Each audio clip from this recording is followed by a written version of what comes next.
When agencies make it wishy-washy, people use them sometimes as needed, and it ends up to honestly be quite a train wreck, and we don't want that. All right, so you're interested in getting a virtual assistant. We think that's amazing.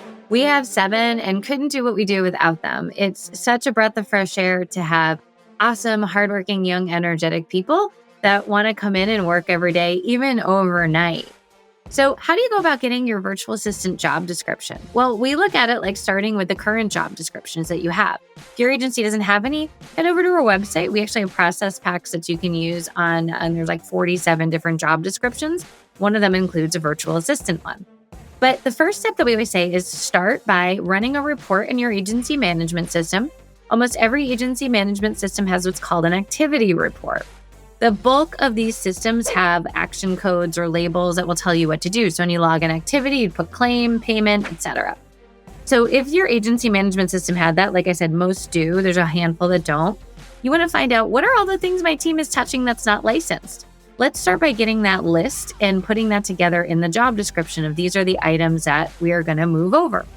Now, this is also great for your current team to understand where they start and stop and where the virtual assistant might begin.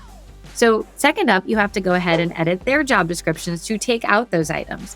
One thing I am very persistent with my clients about is you can't leave it up to choice, right? It's not if I want to send this over, it's going there. When agencies make it wishy-washy, people use them sometimes as needed, and it ends up to honestly be quite a train wreck, and we don't want that. So instead, get your team together and help them understand exactly what it needs to go where, and also how. Another key component that we find with virtual assistants is how are they going to get the work? We don't love email. If you can task it over, that is going to be a big step in the right direction. So to get your agency's VA's job description together, run that report inside your management system. Check out our How to Hire a VA process pack. If you need help, we have the job description in there, as well as a list of many things that they can handle. And then update your team's job descriptions to reflect the things that they should not be touching.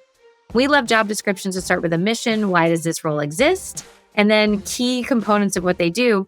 Now, this should be specific, like process certificates within an hour, because then you can turn that into a grading system for everybody in your agency to have a great annual review. We then go ahead and say these are the key performance metrics that we'll be measuring and our core values, and how often your team member will be meeting with their leader or manager. And yes, even virtual assistants should be doing the same thing as meeting with their manager. So if you need help with a VA job description, we got your back, but hopefully this gave you a few tips and tricks. If not, check out our new process pack, How to Hire a Virtual Assistant.